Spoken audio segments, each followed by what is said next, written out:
What's up? What's up? What's up, guys? We back. We back. We back. This is a good week. This is a special week. This is the week of the NFL draft. You already know. Oh, hey. You know, when I was a little boy, I used to be out there running on football field, dreaming about going to the draft first round and stuff. But guess what? This is a pre-snap read draft picks of the year.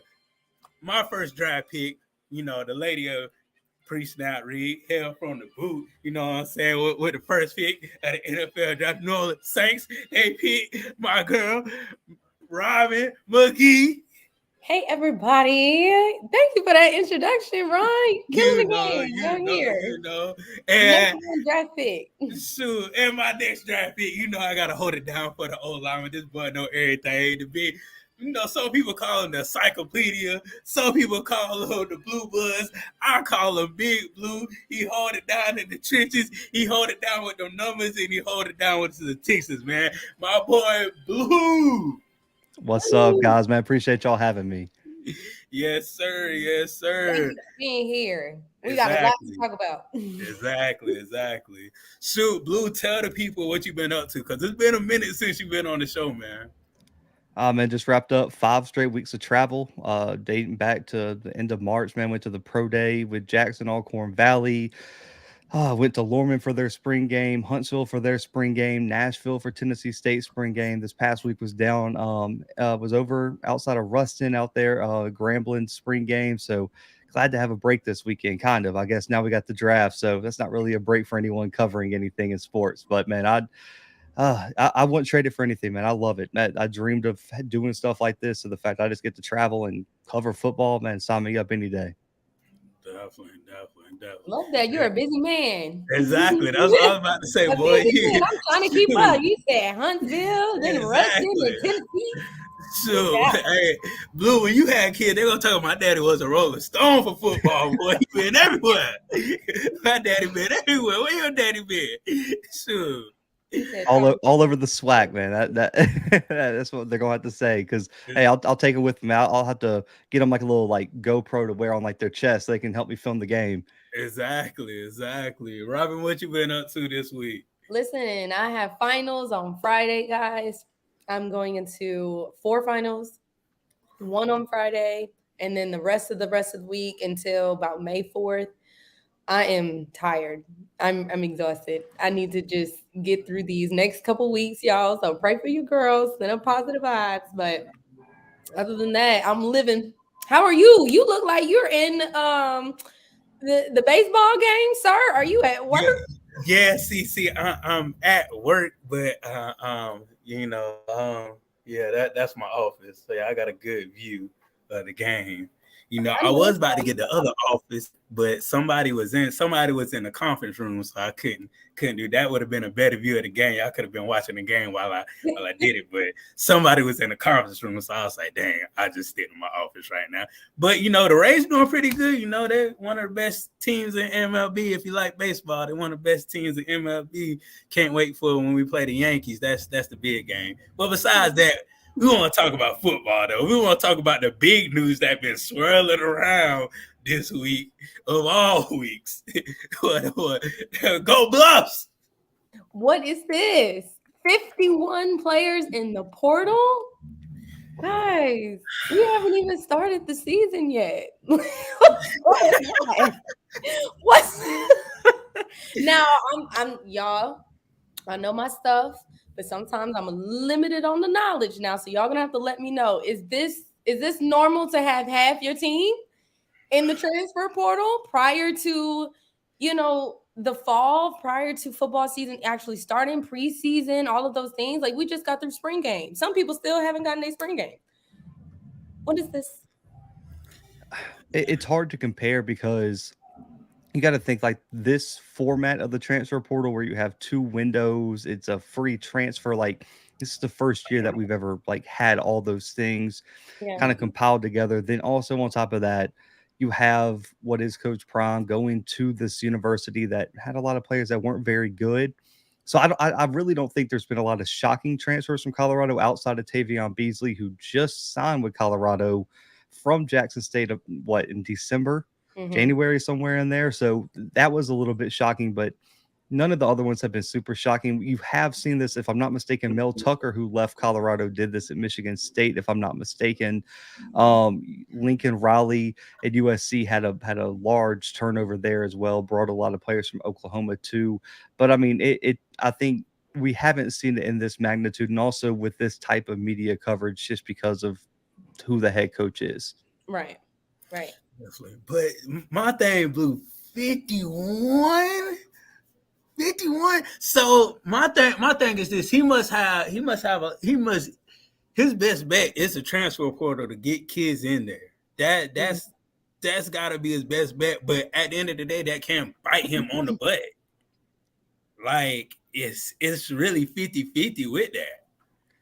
Yeah, I mean, it's a big risk because I mean, I think he landed 2 commitments today. Someone sent me because I still get sent stuff from people all the time in terms of that. And like, I know I got everyone worked up in Boulder today because I posted a picture of like the meme of him crying before the Celebration Bowl, like of him squinting. And I was like looking at the roster to see who's still there. Like a lot of Wow. some No, of you the the go for that one, Blue. yeah, some of the Colorado people didn't love that one, but I tweeted that out. But I mean, it is what it is. I can't really speak. I don't really pay that much attention to Colorado. Like, of course, like, On Three and everyone, like, I saw the 51 players and I was like, that seems like a lot. But I think someone was saying they brought in almost 20 transfers in the first transfer portal window, and they landed 2 more today. So I mean, they'll have enough to play, but like you said, it's a big risk because if all those transfers don't gel, they don't turn out as good as you think they are, man, things could get real ugly over there in the Pac-12 that has a lot of talent going into this year. And I agree with you there, Blue, of like, you know, this whole scenario essentially is kind of like, I feel like a timing issue too, and maybe that's what makes it a little bit more common is like a lot of players would enter into the season, if I'm understanding, because like, isn't there a rule in place that once they, I guess, start competing or playing, like if they transfer, would they have to sit out? Like, isn't there a rule that's for Division I programs? Yeah, so after your one free transfer, unless you're a graduate and or you get a special waiver from the NCAA, you do have to sit out a year. So Tavion Beasley, unless he gets a waiver, I believe he has to sit out wherever he transfers. So pretty much he just like wasted 3 months in Boulder for nothing just to sit out at wherever he winds up, unless there's some sort of special circumstance that hasn't come to light in terms of, family or some sort of something that happened at Boulder that they're going to excuse. But the odds of that happening are very rare. And the NCAA is going to start tightening up on waivers anyway. And just because they're tired of the transfer portal kind of being the wild, wild west at this point. So there's a lot. And then you had, the whole film thing is kind of 50-50. I know that was a big report yesterday, but that is kind of like an unspoken rule for Mm-hmm. collegiate athletics, is where you have to have your film together before you get in the portal. Like, at Mm, the end of the day, once you get in the portal, that coaching staff doesn't owe you anything, especially a brand new coaching staff that you didn't even play under. So I right. think that was a little bit blown out of proportion. It was just like you said, everything combined into one thing. Yeah, Yeah. kind of like it got blown out. And then you have parents speaking out and everything I saw. So Yeah. it's just a touchy situation, but that is kind of an unspoken rule. Like, you probably should have your tape together before you decide to leave. Mm, Yeah, most definitely. That's like Blue. That's like trying to get your house in order. You when you before you go on vacation, you make sure all the groceries, all the stuff is mhm. put up in the refrigerator. Make sure all the leftovers are thrown out. Make sure your trash is thrown. You do all that stuff before you go on vacation. so, so, Correct. Because then so, it's so, gonna be so messy basically, if you come back. so basically, and prime quotes, they leaving they Louis in their locker room or whatever. They leaving their stuff in their locker room. It's free game Wow. after that. Wow. Well, here's my thing. Going back to the whole like, I guess blown out of proportion concept, because it's like, because it's an unspoken rule, how many people really know that? And like, just looking at the surface, social media is so powerful. The fact that it just took a player's tweet to be like, I need, my videos, head coach. He was very specific in his language. I was like, no, they thought this out, because he didn't say the coach's name. He just said the head coach. Everybody know who that is. You know what I'm saying? So it's like, I feel like it was more strategic for these players to explain what was going on to get like the reaction from the people who really don't know the unspoken rule, because I didn't know. On surface, when I saw the tweet, I was like, damn, this man is holding on to their videos. Like, we just have like signed the NIL deals. Like, why are you withholding their name, image, and likeness, sir? Like, so I feel like because a lot of people don't know, maybe that's why it's like, let's get the most people behind us so that it's making more noise than actually proving a point. Because clearly, I think the players know, like they would know that unspoken rule about getting your videos, right? Yeah. A lot of them do. I just don't know if this particular kid did. I think there were like two others that kind of commented and just thought they, but you got to think of it like you can't have access to that after you leave. And a lot of players, might have limited access depending on the program because I mean you can't let your whole scheme get out because there's scrimmage highlights in there. There's Yeah. breakdowns of formation. Like there's so much information. Like if another staff got their hands on that, we're having a completely different conversation. So I get it both ways, but at the end of the day, it's like if you're switching jobs, if you forget something at your previous job or didn't do something right, like you can't depend on that previous job to prop you up at your new job when you just left. Like Absolutely. at the end of the day, these guys, the transfers are 18 to 22, sometimes 23, 24, depending if they're a graduate transfer. But I mean, at this point, you're an adult now. Like you got to get your stuff together. Like if you knew you were going in the portal, you should have had your stuff together. And it's the sad truth of it. At the end of the day, like everyone wanted to make them employees and adults and pay them. Well, this is kind of what comes with it. Now you're an employee and you're a professional and you're an adult and you got to kind of live with what decisions you make. Yeah, that is true. Your ass was coming in at 10:30 when it's supposed to be 9 to 5. so guess what? Yeah, that's your own fault. 10:30 we're gonna have the door locked. You ass ain't gonna come in. Yeah. So, but it is interesting to see that even and it's so coincidental, I guess, of like the whole situation about the videos and also the 51 transfers. Like it's like I feel like there's something going on under the surface that's like more drama oriented than normal practices. I think that's why a lot of people was like, all right, now the man just got there. You know what I'm saying? This year, this past football season, then you have the whole transfers. Now you're having people saying you're withholding videos. Like it just all guns are pointing like to this area. So I'm like, Colorado, I don't think y'all knew what y'all was getting into. But like for me, like I don't know. This is an idea that thoughts in my head. Like if I ask, like let's say this, Robin, if I ask you to do A, B, C, and D, and that's all I ask you to do, get good grades, kind of practice on time, wear the right stuff, and do this. Right. If you can't do those things, maybe why should I give you the film? If you couldn't even do those simple things, that means you probably can't even get up and wash your behind. Not they can't wash themselves, Rob. I don't know if we gonna equate that, friends. Robin, you gotta think about it. We all went to college. Some people don't even know how. Look, you know who you are out there. Exactly. So my thing is it wrong that he doesn't give them the film because he asked them to do A, B, and C? What if he gave the people the film that really did A, B, and C, but they couldn't level up to the D1 status or his status? Yeah. Is it because of that? Could it be that? Yeah, that's a good point.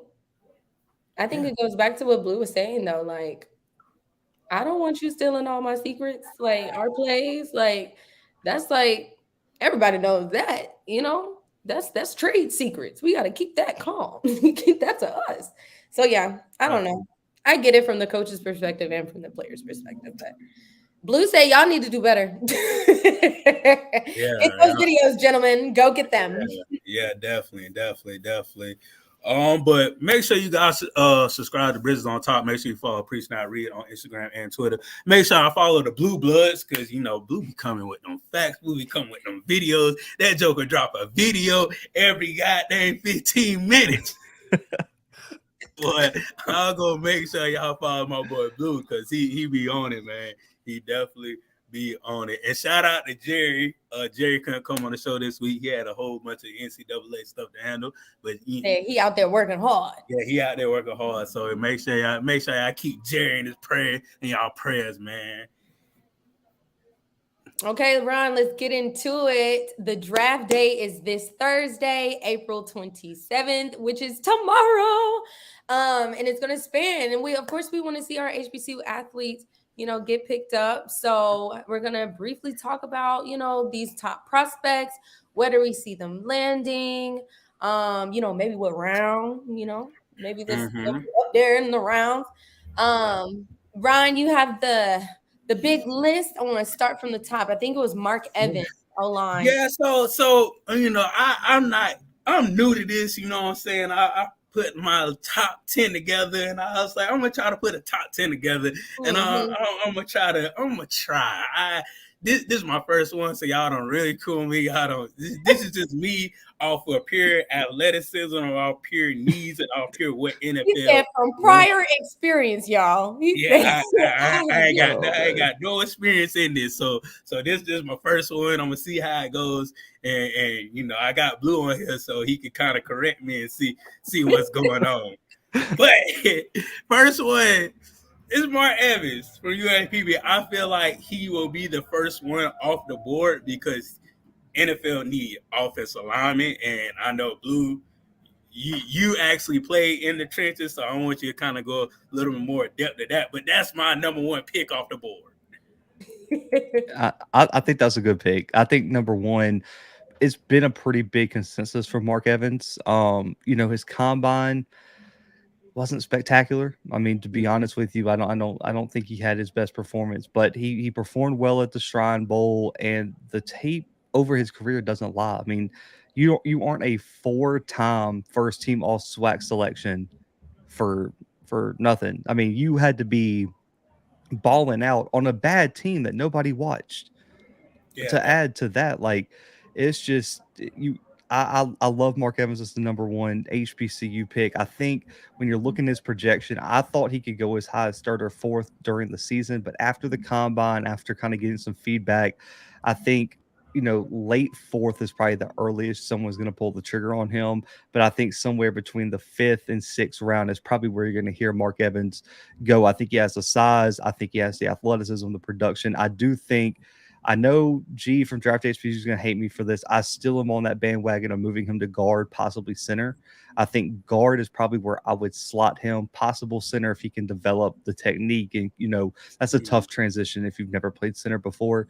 But I think somewhere that left guard spot, would be perfect for Mark Evans. I think when you move him to guard in terms of his RAS scores, his measurables, that's where he fits. And I think that's where you're going to see him be successful. I just don't think he's big enough to play offensive tackle. I know Kelvin Beachum is an example a lot of people use as a guy who he might resemble that did play undersized as offensive tackle his whole career. But I think Mark Evans is going to make that move to guard, and he's going to be extremely successful at that move. Definitely. Blue, one question for you. Is he like a player that how can I say it? He's better on, like, he's more of an athlete when he's in the game instead of doing regular drills and regular skill stuff. So that's what I kind of got when I saw it. When I saw him doing the 40-yard dash and the cone drills, I was like, he's a better how can I say it? He's a better freak of nature than a technique athlete. Yeah, he has, but I will say he has really good technique. I just don't think he's a pure athleticism guy. Like, he's not going to flash compared to the Nolan Smiths or the guys who took over the combine, the Cody Mox for North Dakota State who did that in the combine. Mark Evans is your guy that's going to be a stable force on your offensive line. He's going to have great technique. He can be a leader. He can do everything you want in terms of off the field too. I think he probably killed his interviews, man. I've talked to this guy. He's a hell of a kid. And so I think Mark Evans is going to make a team really happy. It's just, I do think that his combine performance kind of capped his, kind of put a hard ceiling on how high he could go in the draft. Okay, gotcha. But yeah, man, Mark Evans, hope he do good, man. Hope praises and everything go good for you. Hope you get to the team that you want to go to, man. But next pick. This, his name been going up and up and up and up and up. And being for real, man, Xavier Smith, he got to be the next one. Because when I talked to him, he said he had 22 teams looking at him. Okay. That's a lot. And since he told me that information, I was like, 22 teams out of the 32? Oh, yeah, I got to put you up there just because of that. And just because of that and your 40 time. But that's my number 2 pick. Blue, what you got for me, man?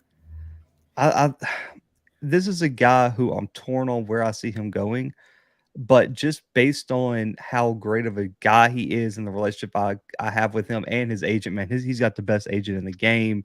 I love her to death. I got to meet her at the Legacy Bowl and the Pro Day. She also is an agent for Ronnie Thomas too, out of Valley.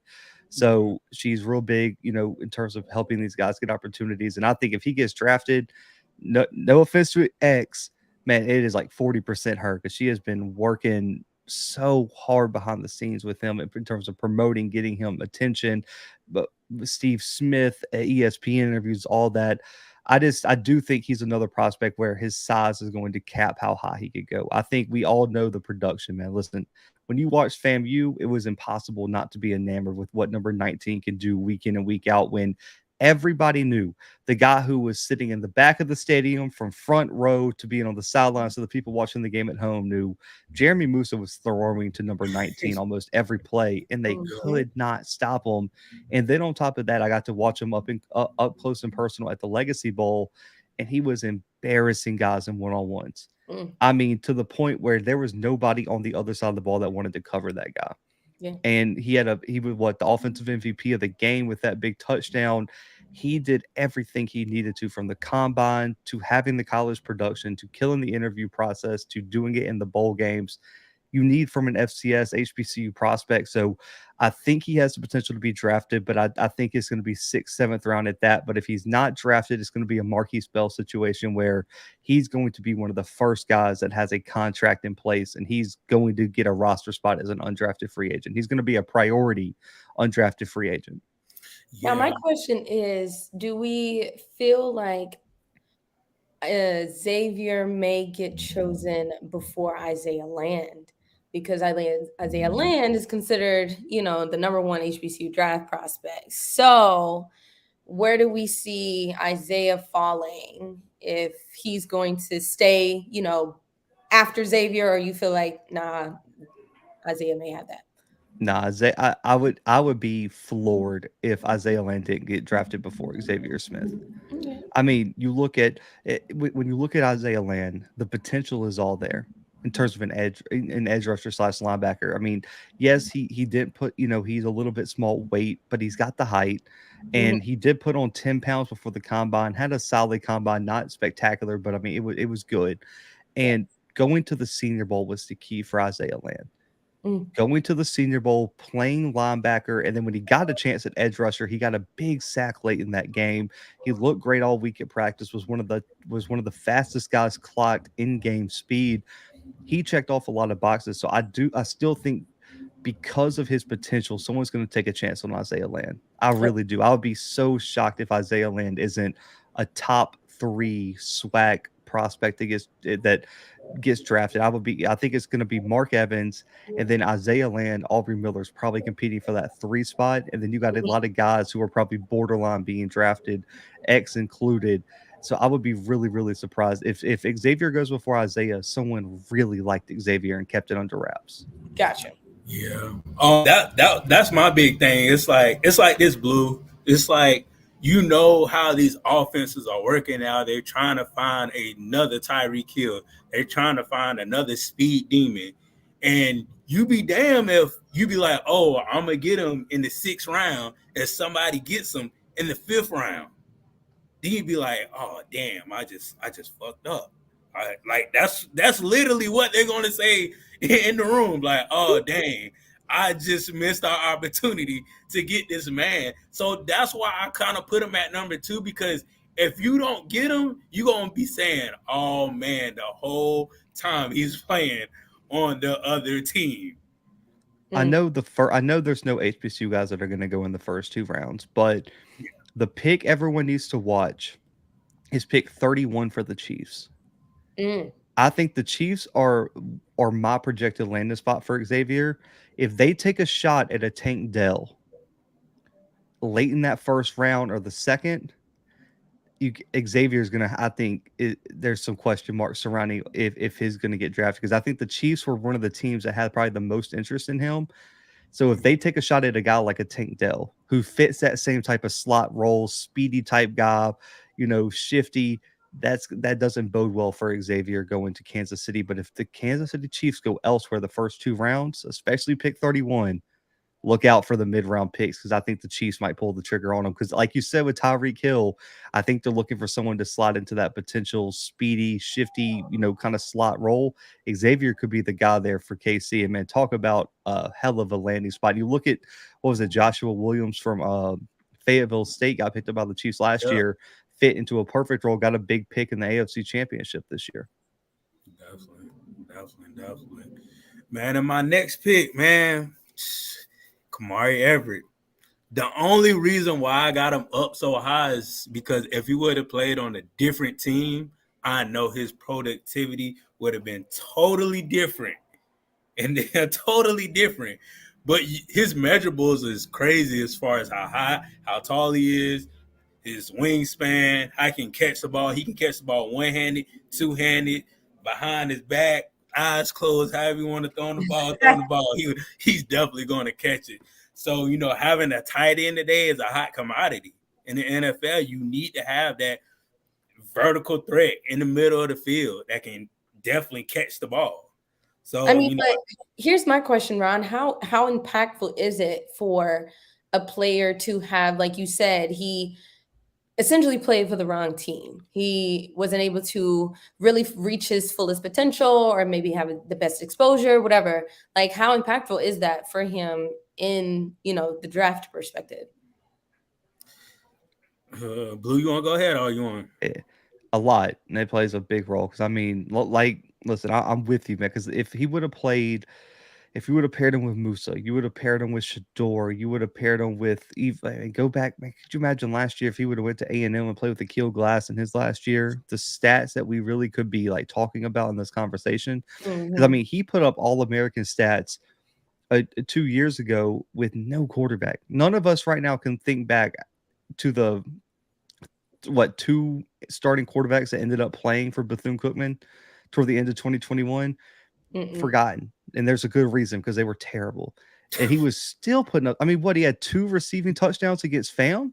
Yeah. In 2021. This kid was unstoppable. The only bad game he had was Jackson. It's because their quarterback was getting absolutely ravaged by James Houston in that front 7. It is sad as it is. Yes, he's talented. Yes, I came into the season saying he was probably the best tight end in this draft class. FBS, FCS. I thought that's what his potential was. But because we never got to see it, it is going to affect him. I don't know if he's going to get drafted. I always tell people the first 3 rounds you can project pretty well. You kind of know who's going where, or who's going to hear their name in the first 2 days. When you get to day 3, you have a better chance of just going outside and someone saying, I found a leaf earlier, I need you to go find that leaf somewhere in the world. That's the chances you have of really knowing what's going to happen, because everybody who gets drafted 4th to 7th round is just someone that the team likes, and unless you're inside that building, you don't know. It is just a shot, is playing Russian roulette with the NFL draft. Who's going to go where? And so can someone take him? Yeah. But right now, I think he's still probably going to be a priority undrafted free agent right now, just because he doesn't have that production. Even though I think if you went to Madden and said, I need you to design a tight end that fits today's NFL the best, you would design Kamari Everett. Wow. Yeah. Oh, that's so unfortunate, though, because if y'all are saying he's great as he is, and it's just the team that essentially is giving him this jeopardy, so to speak, on his career path. That's don't do that, NFL teams. Look at him. Look at his talent. I'll never forgive Bethune-Cookman, ever. I will forever hold a grudge against Bethune-Cookman for ruining Kamari Everett's chances. There's so many things. Yeah, man. Because like when I was doing this, literally, Blue, when I was doing this list, I was doing this all pure, like, I was trying to kind of leave some of the stats out of it. I was trying to do this off like pure athleticism. Like I was just thinking about who's the best athlete that I can draft. Yeah, y'all And be like Bron. like being for real, he's one of the best athletes that you can put in your offense, and you know he's going to catch the ball. So that's why I got him so high. It's not necessary. Oh, he played for Bethune. Oh, he lost this many games. It's because just he's a good athlete, and you need a tight end. You need a backup tight end like that on your team. Now, let's say that they do, look at the positives. Where do you see him landing? Like round or team? Not round. Definitely team. I was about to say, I was like, ooh, I was like 7th potentially, but Mr. Irrelevant. Yeah, yeah, it'd be something like that. Opportunity. Ooh, a team is a good question. I mean, what? And he's probably gonna go to a rebuilding team. So, I say like probably the Panthers,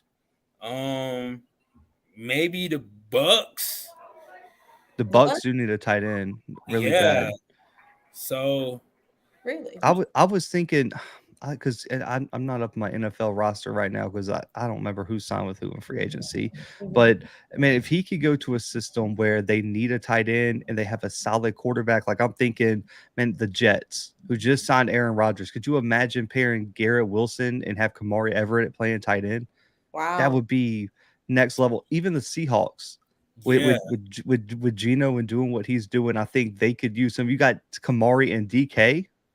Yeah, sign me up for that every week. So I think I would say if I got to choose, I would love to see the Jets or the Seahawks, but who knows at this point.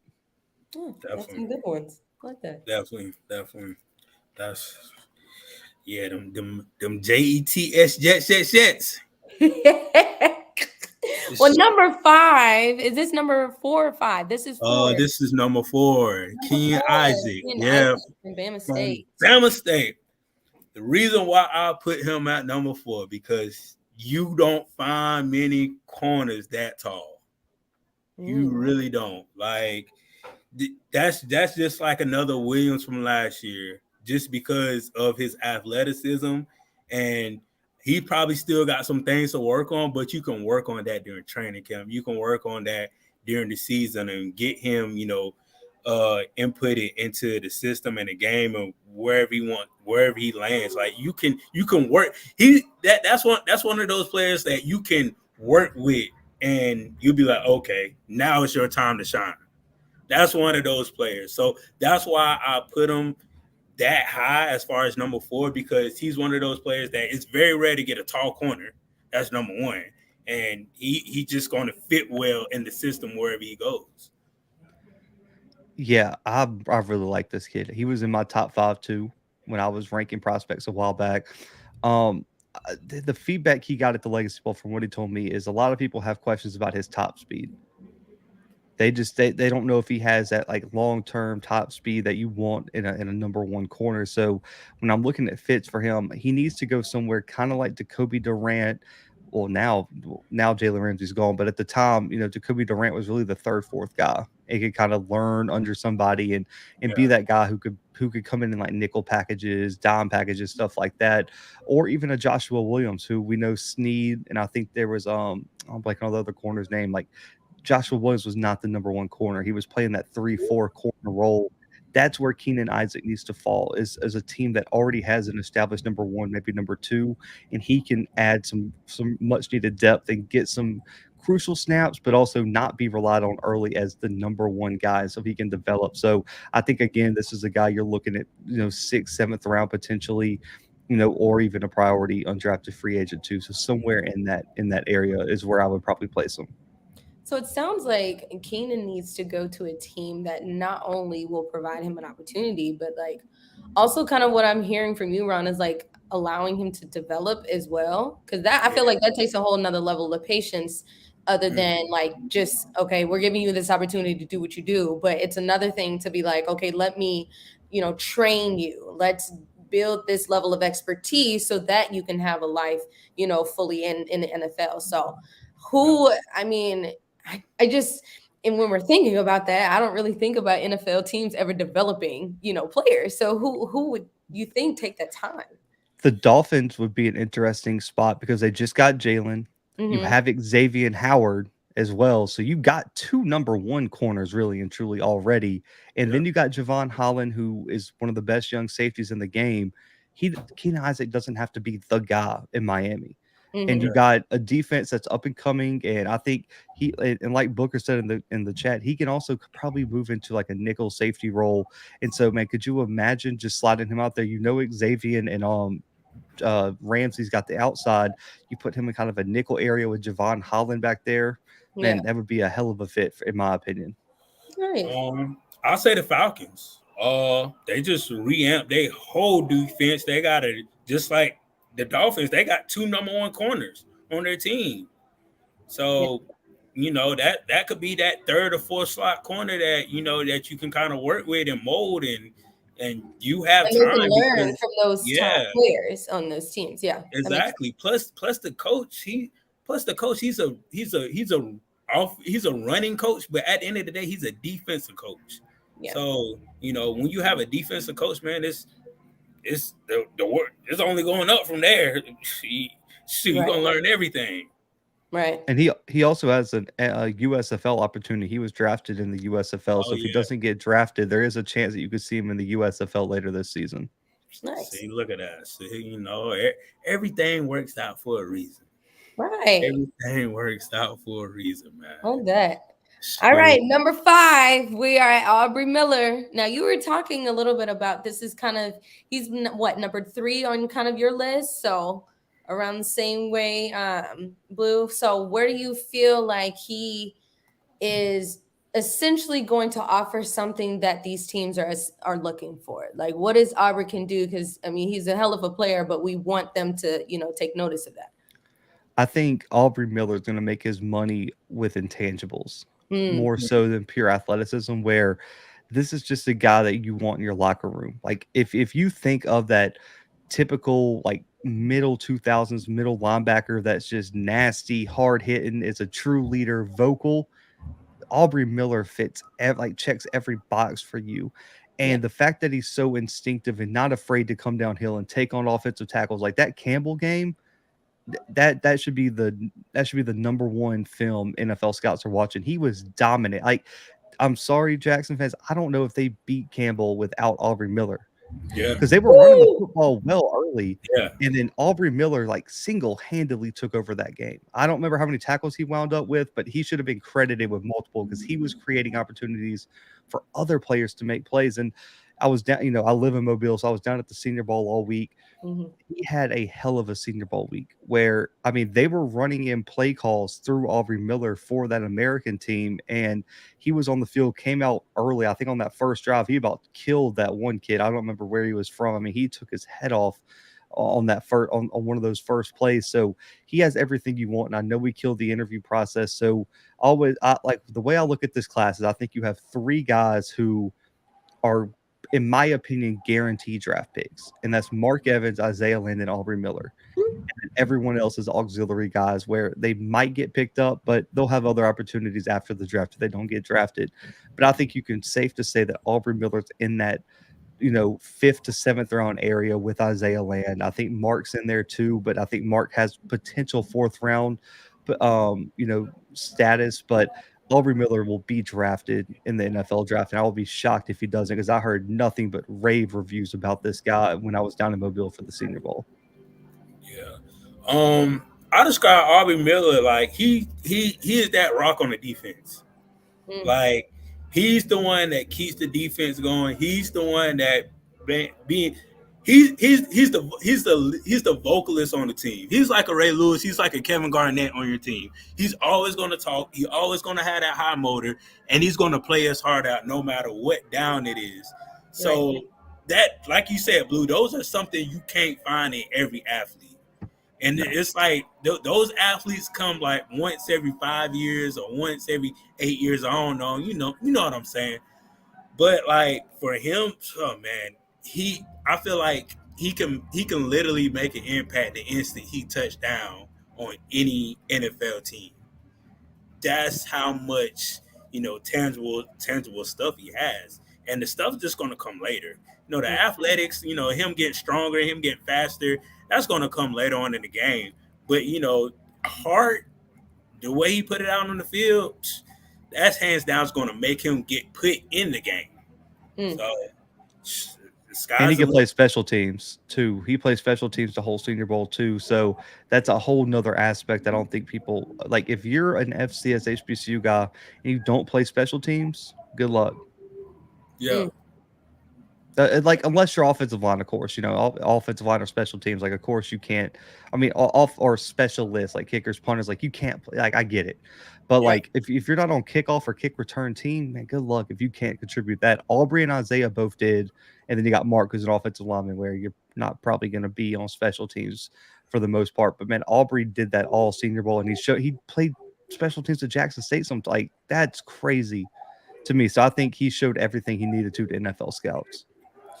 Now we kind of talked about this a little with Keenan of having like, going to a team where they can be able to see, what exactly it is to, play professionally, have examples, things like that. Is Aubrey one of those players that, needs to have that example immediately? Or is he someone that can actually, make a name for himself and be the leader within that team? Yeah, I don't think he needs anyone to show him the yeah, rope. I think he has it all. Like that's all. Like it's stuff he already has all the stuff you can't teach that guys try to instill in younger players. Like, and when I yeah, look at his mindset, man, I pray he goes to an AFC North team. Mm, If you had to pick a player that encompassed what the Steelers, the Ravens, and like that division represented, it's Aubrey Miller Jr. Like mm, yeah, just stick him in that division, and he's gonna make a name for himself because he literally already embodies everything all those teams already show. right. definitely. That's one of those middle linebackers that you want on your team, Mm, and it's hard to find. It's hard to find a Luke Kuechly. It's hard to find a Ray Lewis. It's hard to find a Brian Urlacher. It's hard to find those middle linebackers that can make calls and command the offense, and I mean not the offense but the defense, and know the plays before it comes. mm-hmm. He has all of that right now. It's just going to grow and develop the more he gets into the system, the more he plays the games. Right. And I'm looking, I did my little Inspector Gadget here.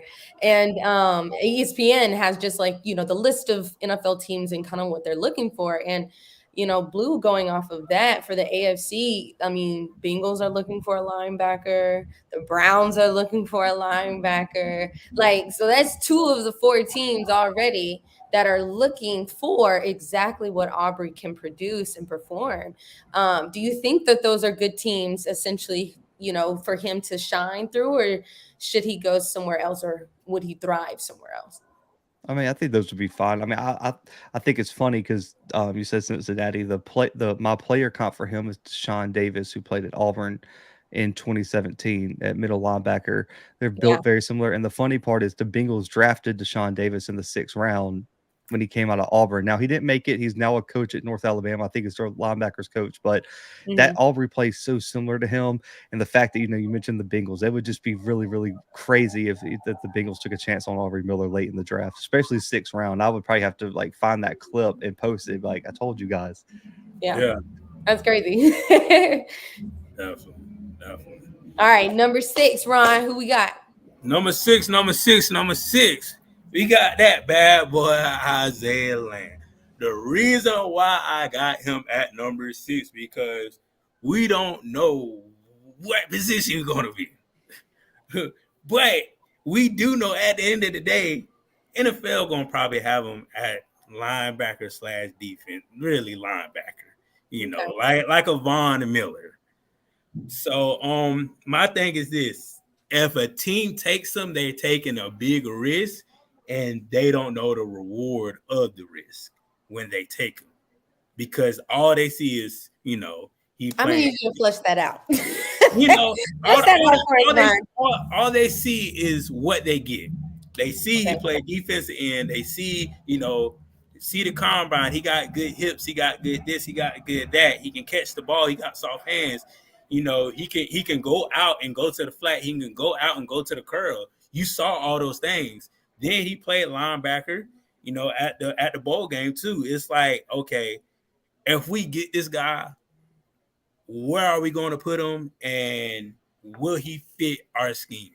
And there's a couple of schemes like, Bill Belichick, he changes the defense every year, that I feel like that's probably a go-to team that Isaiah Land needs to be on, because you you're going to be comfortable with Bill calling those plays, and you're in the 3-4.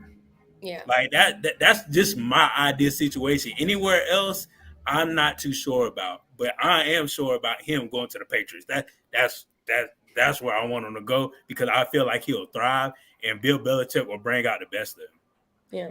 Now, I have a question for you, Ryan. When you said, essentially what they see is what they're going to get, are you saying that, like, he's going to essentially, like, not pull any wool over anybody's eyes, and, like, he's just going to perform and that's just what he does? Or is it one of those things where, like, he has the potential for more, and that's the risk aspect of it? Like, you're taking someone it's doing what they need to do, but there is more for them to do. So, like, what is that the risk that you were kind of referring to earlier? Because it's like, I feel like his chance is to show, like, immediately as soon as he sets foot on, whatever camp they got going on, whatever practice they have. Like, I don't feel like he has the time to waste to be like, oh, I got this up my sleeve. You need to so literally he's one of those boxers where he gotta come out swinging like this. That's what I'm saying. So I'm like, I'm showing y'all everything. What is his risk? That's my better question. What did you mean by there's more risk, or there's risk but there's more reward? Explain that one. So there's risk because I could have picked somebody else, or I could have got another person that's, a little bit better at this position. I could have got a person that actually grew up playing this position. Yeah. Now, the reward of, getting him, he could play two positions. Okay. Plus, you don't have to be worried about him teaching him how to do linebacker things when he already is fluent in that. Yeah. Like, just to be honest with you, I didn't think his hips were that fluent until I saw it at a combine. I was like, okay, dang, I wish he would have played linebacker at FAM, because, kind of got a little bit cheated out of that. Could have played linebacker, could have got you a couple picks or something. Okay. Something like that. But that's what I mean by that. Okay. That makes sense. Blue, what say you? He's going to be fine, I think. I think you got to look at it just from a overall perspective of his first probably 2-3 years in the league, as he's learning to be a true linebacker. If that's where they want to put him, or a true off the ball linebacker, they're probably still going to use him in specialized pass rush situations, put him on special teams. Like, he still brings value even as he's training. The risk comes in for risky players are the ones that don't have another skill set to do while they're learning their potentially new position. Those are the guys that kind of fall by the wayside. But because Isaiah Lamb brings value even as you're developing him to fit a different role, I think that's why he's one of the guys who I would say is going to get taken. When I look at his game, I think his two best fits are, like you said, obviously a 3-4 system where you can have like a stand-up guy on the edge. Like, he's going to be an off-the-ball guy. But if you can land him in a system where he can maybe try to work to put on some more weight and work next to an elite pass rusher where he's getting a lot of one-on-one looks, that's where he could thrive in pass rush situations as an edge rusher. If he goes to the Cowboys and Micah Parsons is across from him, who are you paying more attention to, Micah or Isaiah? Or if he goes and plays with Von Miller or someone like that, you gotta have, like, if you're gonna play him at edge rusher and put him in the best situation, you have to have a monster on the other side. And there's only a few franchises that have that, but that's where he could work out as an edge rusher. But I do think since he brings so much value otherwise, even as you train him to fit whatever position you want to play him at, I think that's why a team's going to take a chance on him. Now, what kind of going off of his versatility, it sounds like, because he just seems like he has so many strengths in different positions, whether offense or defense. Where do we see, a team taking, interest in someone so versatile, someone who is kind of have that hybrid feel, basically, and giving him that opportunity to show both sides as well. The Lions, I think, would be an option just with what they did with James already too. He's already had pre-draft visits with them.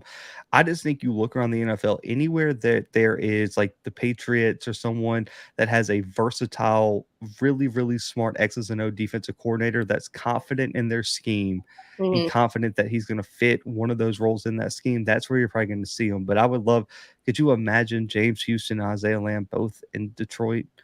Talk Mm, about a hell of a story right so there. good. Or yeah, Yeah. it would be amazing. I would like to see the Cowboys too, potentially. I mean, just like I said, to put him next to Parsons Yeah. while you're training him to do potentially some other things, that would be great. Because I'm pretty sure the Cowboys, if I'm not mistaken, I'm not the Cowboy expert, but they need another edge rusher across from Micah because they really didn't have anybody else. And I think they lost oh God, I can't remember the kid's name, but they lost someone else this offseason. So I think that would be one. But I think, man, just the Detroit storyline, just sign me up for that. Or even like the 49ers Yeah. Mm, who have such a they have a really, really good defense with a lot of different guys who do a lot of different things. So I would just that just off the top of my head, those are some franchises that potentially could be landing spots.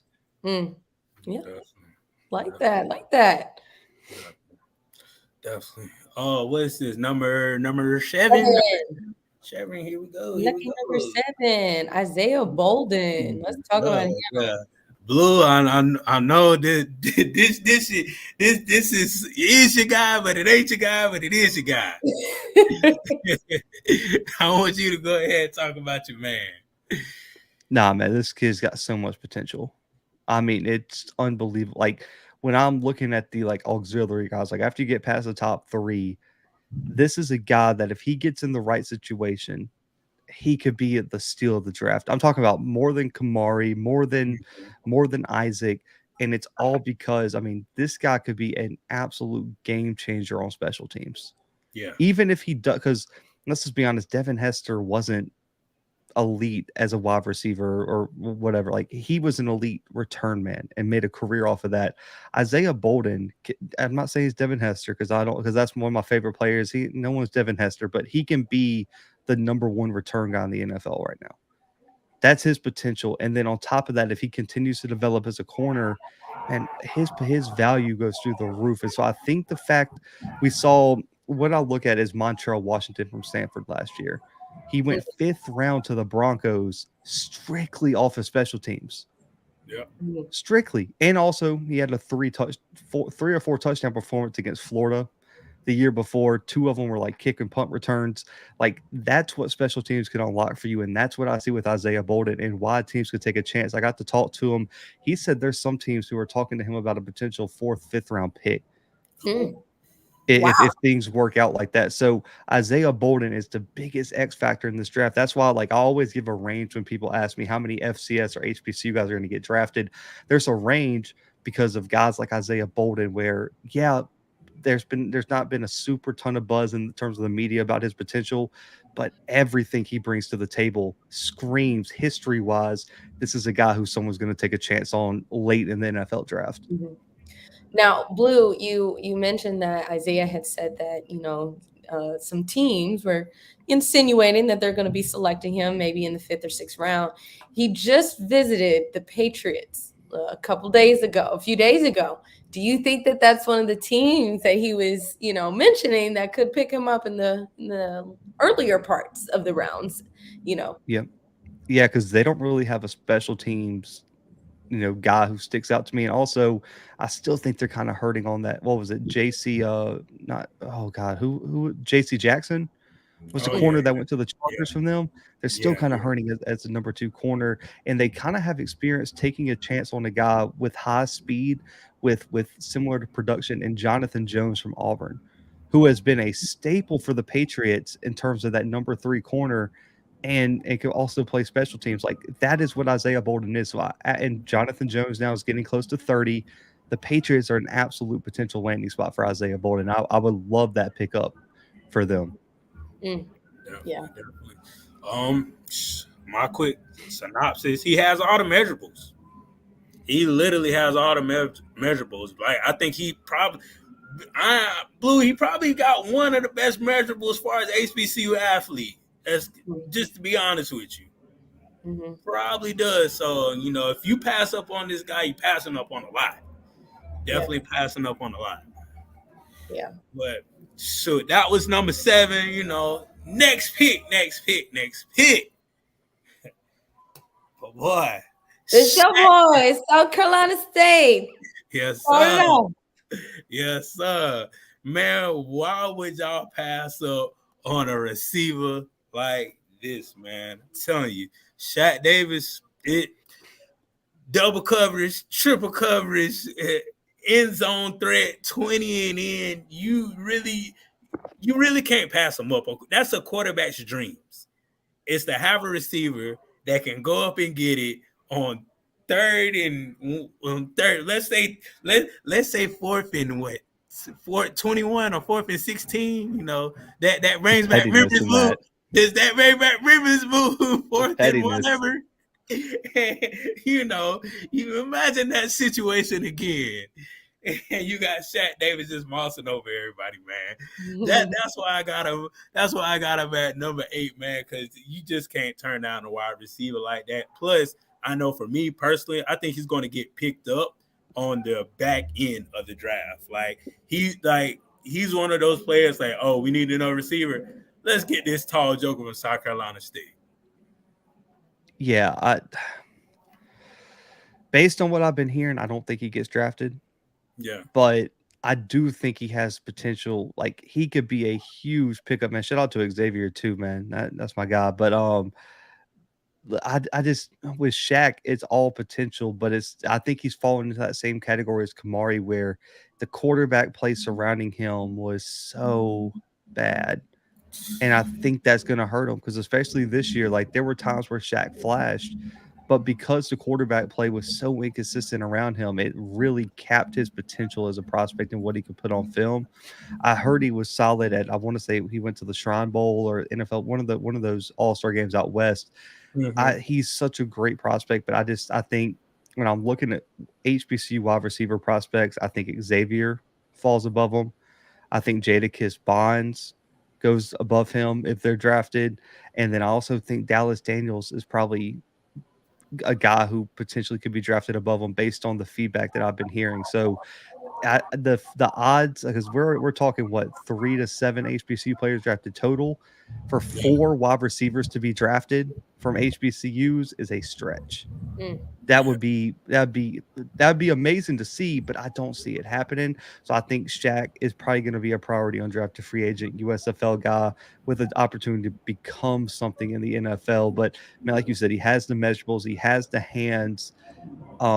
I just, I think Shaq's that type of guy who, if someone takes a chance in the 7th, that'd be amazing. But this is going to be an undrafted free agent guy. Yeah, like you said, Blue. Like now that you say that, I feel the best opportunity is to go to the NFL. That's what these guys want. But maybe you could just be a dog in the XFL or the USFL or the CFL. I mean, there's so many. Like maybe I want you guys to go to the NFL, but Shaq, just think about it a little bit. You may be that dog. Now, my question is, what is the likelihood of specifically Shaq? Because I don't want to bring in everybody's, future. But for Shaq, what is the likelihood that if he were to, go to play another league, USFL, XFL, what is the likelihood that he would be able to transition back into the NFL, be chosen, be looked at, and be taken care of? I don't know, just because it's so inconsistent. I mean, we've seen guys like PJ Walker and some of the other guys do it, but it would just depend on his fit at the next level, man. Shout out to Dallas Daniels down there too. I just saw that, but it would just depend on where he went. Like, could he go to a spot with a really, really good quarterback, and what did he do there? Because I still think there's some guys sleeping on the potential opportunities in the USFL, XFL, these spring leagues, because these guys who got drafted, for me, the smart move would be, why don't I go ahead and go play? Yeah. Bump all this preparing for the draft and just preparing to train, because football shape and training shape or two different things. Yeah. Right. Let me go ball out, put everything I need to on actual film, and then if I get a rookie mini camp invite or something, I'm in the same position I am if I would have just sat at the house and trained every day. But now I'm getting paid $5,000 a week, and I'm putting real film on the table. Like I just feel like there were so many guys who I could think of off the top of my head that played this completely wrong. Like I get Isaiah Land not going to play USFL. I get Mark Evans, those guys who got drafted, but everybody else should have went. The Dejon Nugget Warrens, all those guys that got drafted. I think it was like 8 SWAC players that got drafted. They all should have went and played. Yeah. Yeah, that's true. It's very true. Because I would have been making money now. Give me my money. Shoot. Yeah. I'm betting on myself. Like you said, Blue, you ain't and you're playing against ex-NFL players. It's not like you just picking up, the mailman and the mailman actually playing cornerback on you. We ain't talking about that. We talking about legit ex-NFL, ex-NFL players, ex-CFL players. We talking about like that, man. So yeah, it makes sense. And like for me, because like here's the pushback I got. And like I was talking to people at the Legacy Bowl, and they said, why would they do that and risk the bag in the NFL? I said, well, if you're not good enough to ball out in the damn XFL or USFL, then what makes you think you're going to go ball out in the NFL? Make it, sweetie. Like if you're struggling in those leagues, what makes you think you a dog in the NFL? Because you're not. So really and truly, if you think you're that guy, show me you're that guy. And then if you turn out not to be that guy, we got to have an honest conversation in the mirror about how you're not that guy. Yeah. Because a lot of people just be missing out on their blessings because they think they hot shit. But sit down, sweetie, you're very warm. Exactly. Very warm. But guess what? All you guys are hot shit. So I just want to say that, because we are rooting for you guys. But we just want the best for you. That's what we want. We want the best for you. Number nine. We was just talking about Jadakiss Barnes from Hampton. Shoot. My evaluation of this man, he's like a mini Randy Moss. Not a big Randy Moss, but he can catch. Not having that. Yeah, listen, Randy Moss is my guy. Like that was one of my favorite players growing up. I took that a bit personally. Okay, my bad, Blue. I'm gonna switch it up. He's like a mini Terrell Owens. How about that? That's cool. I don't care about T.O. that much. Like Randy Moss is my guy. Okay, he a mini T.O. Like I feel like he's very versatile. He can go up and get the ball, and he can run the distance. He can do those things that you'll like for a receiver to do, and I feel like he may be one of the more physical receivers in this lineup that we have. So yeah, now that I say T.O. probably will be the best a person that play like T.O., he's probably one of these physical receivers that can go get the ball, that can run routes, can go up and get it, and can get you 80-yard gain when needed. So that's my synopsis for him. He can literally play any system in the NFL. Like any system you put him in, he's there. Yeah, I like my pro comp for him was Robert Woods. I think they have similar. I think he's a little bit taller than Robert, but I think that's the kind of guy you're getting is a guy who, because when you look at Robert Woods coming out of USC, he was so good at all 3 levels, but especially that deep ball, going to get that big play, and that's what Jadakiss brings you. So I like that Robert Woods comparison, and I could see him being a guy like Robert Woods where he's just that consistent option. He's a dude 5 years from now. If you're looking around and saying, man, Jadakiss Barnes is still in the league. Yeah, he's giving you 500 yards a season. Yeah. Like he's just that consistent threat. And I think also he's going to benefit from, hopefully, fingers crossed, having a real quarterback, because Hampton's quarterback situation was garbage as well. And so I think Jadakiss Barnes is a guy who I would have in my top 5 prospects as well. Like I had him in my top 5 the last time I did it.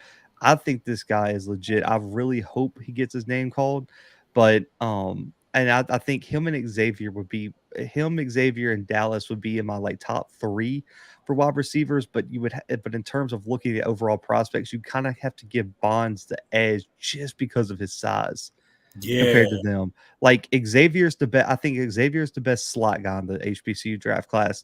Jadakiss is the best X receiver, and then Dallas is kind of, I think, would be arguably one of your best route runners in the class as well. Just that can, I would say he's like the best intermediate threat, and that's Yeah. what he gave you at Jackson State. So I think they all do things well, but man, Jadakiss Bonds to me is a pro, and I'm just hoping he gets that opportunity, man. Like you said, it's just depending on where he falls. I just hope he gets a solid quarterback. That's all I ask, because he's went through it at Hampton. Yeah. Yeah. Yeah. Now, my question is, I mean, we talked a little bit about like the impact of the team that you play for and, you know, how NFL scouts kind of look at that. But I mean, also, this team is in a completely different conference than what our typical HBCU conference, SWAC and MEAC.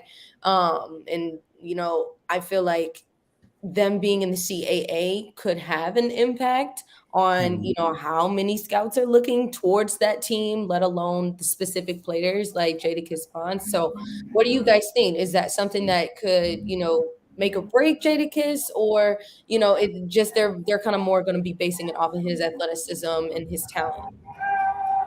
Mm. I I mean, think it will help, right? I mean, I would imagine.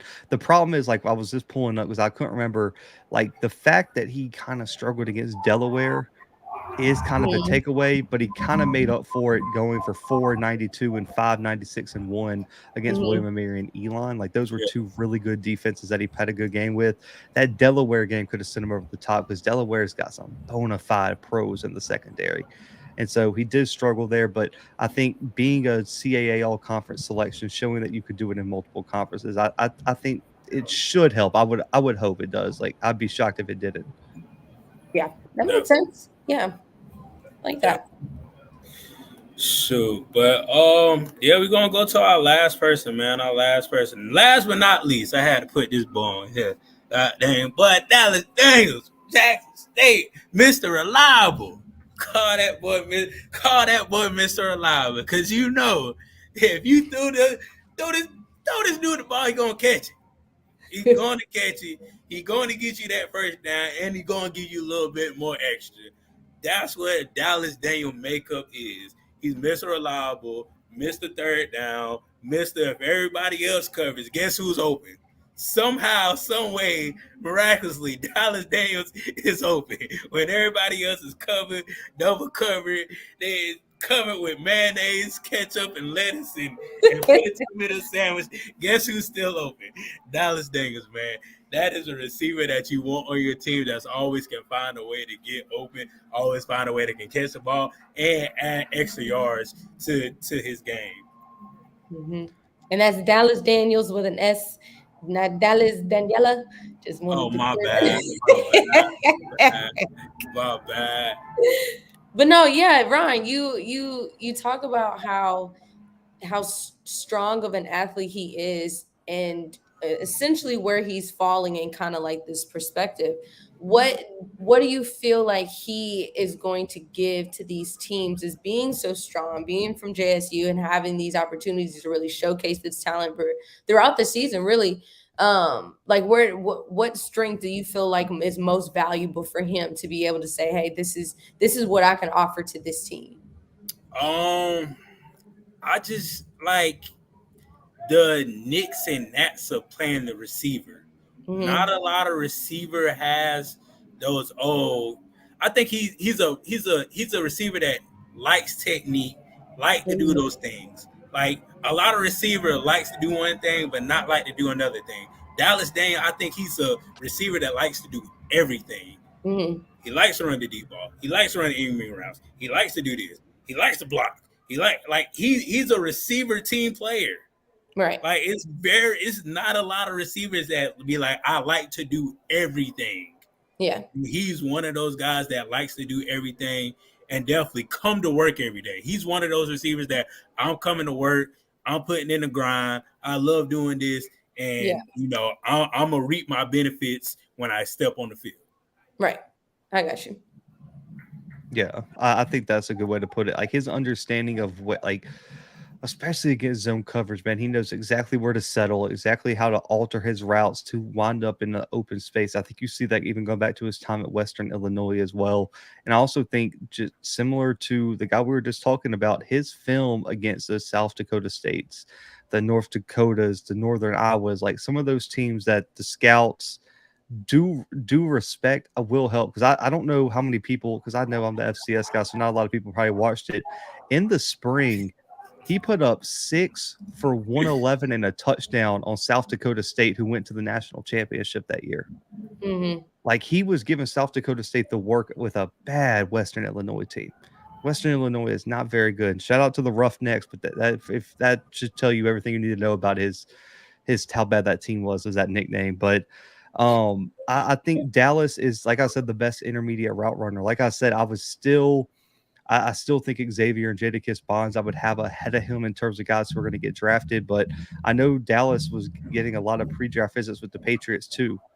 So that could be an interesting landing spot. I know the Patriots have been really weak at wide receiver recently and a weak at quarterback since Tom Brady left, to add that in there. But I think that would be a good landing spot for him. I got to talk to him, and he got to work with the Patriot staff at the Shrine Bowl, if I'm not mistaken, too. So he has a big relationship with them. So New England would be the team to take a chance. But if I had to put money on it, I like Scotty said, I do think Xavier and Jadakiss Bonds are probably still two guys who I would put money on potentially getting taken before him. Definitely. Scotty, if you're still watching this is my list. I don't know how I did. I base it off on athleticism. I ain't base it off on. He said, caveat, please. Understand.